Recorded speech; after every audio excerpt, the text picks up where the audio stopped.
So I wanted to thank everybody for joining us today. Um, Basically, I've put together this series to help us all understand the labor shortage that we're living and breathing every day, and to help my customers deal with it. So thank you for joining me. So 2 weeks ago, our first webinar was all about really understanding things.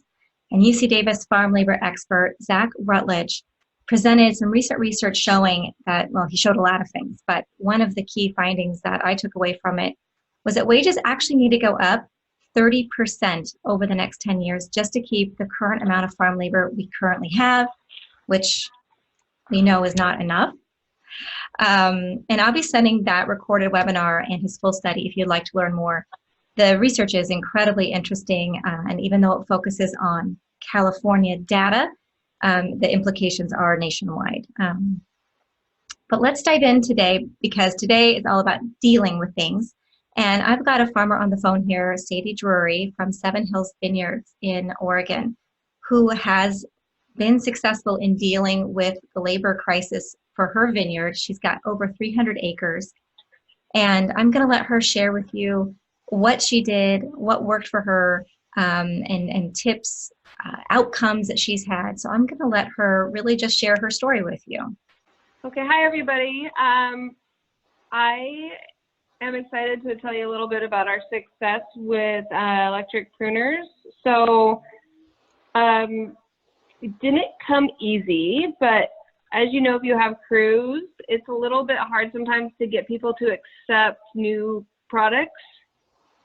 So starting with this idea that I needed electric pruners, my crew was super resistant at first because they had electric pruners like 10 or 15 years ago they didn't like. They didn't like the old ones because they were heavy, the batteries died often, and then just kind of the fear of cutting a finger off. And so I said, hey guys, I'm gonna do this, but you know, I'm gonna buy the best pruners I can find, and we'll get the ones with the safety gloves so you can't bite your finger or cut your fingers off. So that's how we dove in and started the plan to do this. And after we got our first four pruners, yeah, we bought 4 pruners the first year, just so I could try to get crew acceptance. And just so you know a little bit about me, we run a crew of about 40 people. During pruning time, it's 20 to 30 people.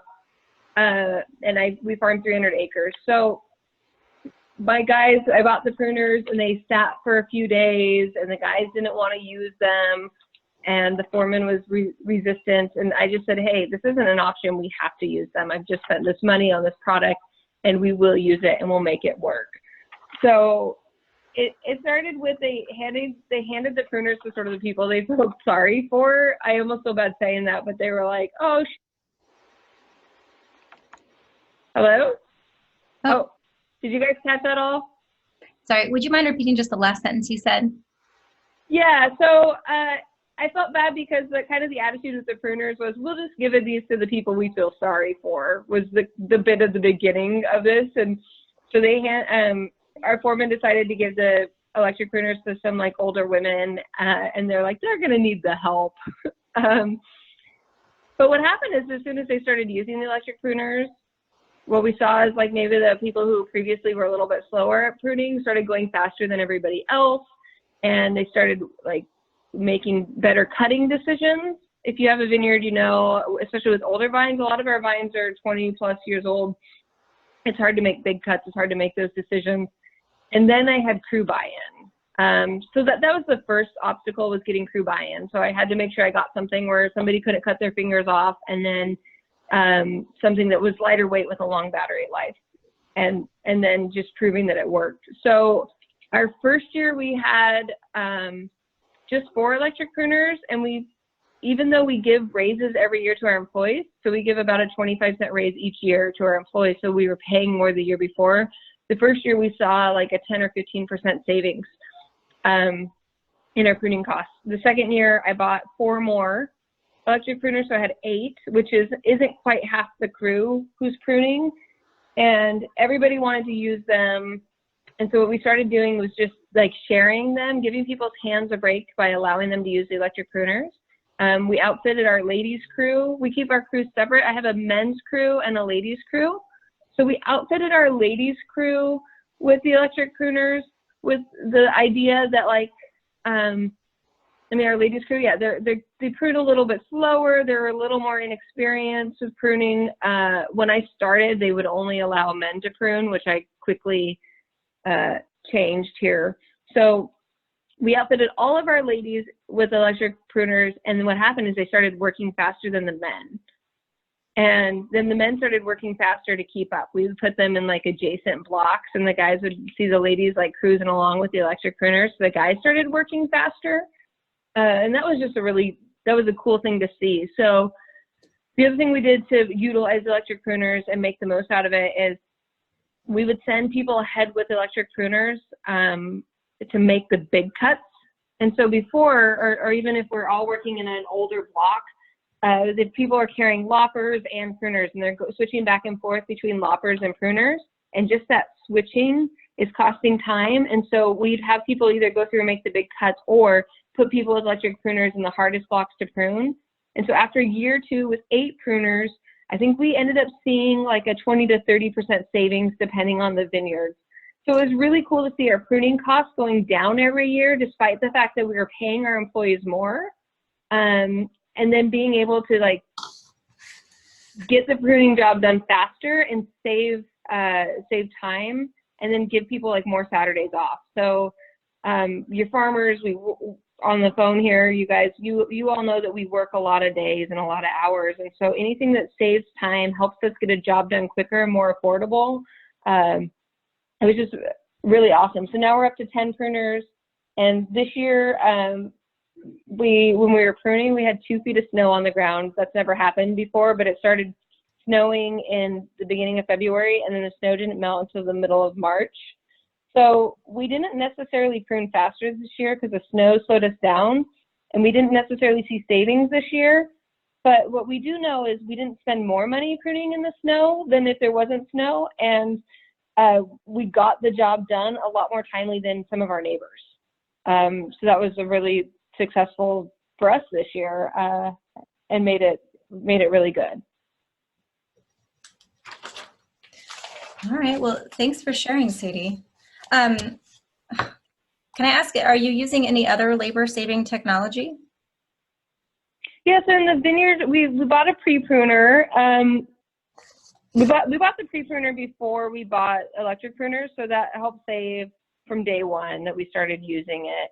I couldn't believe that when I started farming this 300 acres, that they weren't pre-pruning, and so the amount of labor and pruning labor just to like make a cut and pull the shoots out was huge. So that was the first thing we did.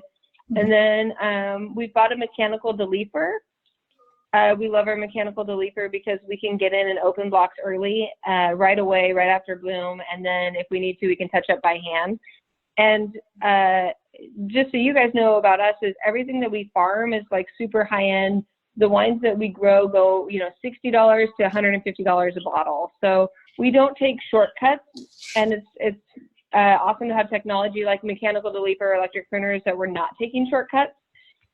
And then most recently, we bought a trunk scrubber, which helps clean the trunks of the vines, the shoots that grow throughout the year. So that's our other new tool that's saving our crews back and saving time on labor. The guys and ladies don't have to go bend over at every plant and clean the trunks. Mm-hmm, mm-hmm. And so you already purchased the pre-pruner, you said, before our pruning shears. I mean, what brought you around to the decision to purchase our pruning shears, out of curiosity? Yeah, so for your brand, it was the fact that you guys had the safety glove. Mm-hmm. When I asked the crew, guys, can we start using electric pruners, and they all say they don't want to cut their finger off, I said, hey guys, there's a brand out there where you can wear this glove and you won't cut your fingers off. So that was our decision to go with Infaco, and that was really awesome. And there was also a technician or salesman in the area who brought them out and let us try them. It was the year before, but we got to actually use them before we bought them, so that was really helpful as well. Yeah. I'd like to just say to everybody on the line here, anybody who has questions for Sadie, feel free to jump in. I'm going to try to unmute people as much as I can. But some people might need to unmute themselves. Looks like I don't have complete control like I like to have. Does anybody on the line have a question for Sadie about her implementation or? Well, I mean, I have lots of questions. I was curious, you said that at first the crew didn't want to use it and they didn't use it for a few days, and then you sort of made this top-down decision that folks need to use it. How long would you say it took from when you had the tools at the vineyard through when people, when you got crew buy-in? It was probably a few weeks. It definitely didn't happen overnight, and it definitely didn't happen as quickly as I would have liked, but that seems to be the case with everything. Just like with our mechanical deleafer, the first year we bought it, it only got used in a few acres, and my tractor drivers were like, this is terrible, this is a bad idea, look how ugly this is, but now they love it. So yeah, I mean, it was a few weeks before there was actually excitement and chatter about like, I want to use that today. My hand hurts, give me the break today. But by the end of that first year, we bought our initial 4. Everybody at some point got to use the pruners and enjoyed them. Okay. And can you tell me what your labor situation is now? Like, have you kept the same number of people? Or have you reduced the number of people you're using, or? I think you said I you the Saturdays off now. I actually have a few more people because I have more acres. So my first year farming, I only had to prune 225 acres, and now I'm up to 318. So I have more people, but as a general rule, I try to employ 1 person per 10 acres that we farm. Mm-hmm. So what's been awesome is, like, instead of working 10-hour days, we can work 8-hour days, 9-hour days. Instead of working all day on Saturday, we might just work like a 4-hour, 5-hour on Saturday. Okay. Yeah. No, I mean, and all that adds up to substantial labor savings. And I don't know what the labor situation is where you are, but I know I have a vineyard here in California who has said things like that, like he can give his crews off Saturdays. And so the workers prefer to work for him because they can use an easier tool and they don't have to work on Saturdays. They'd much rather work at his vineyard than the vineyard next door. Yeah, and the labor crisis here is tight because, I don't know where everybody on the phone is from, but here in Milton Freewater, where we're at, it's definitely like a lot of competition with cherries, apples, peaches, and then there's about 1,500 acres of vineyard in this little tiny town.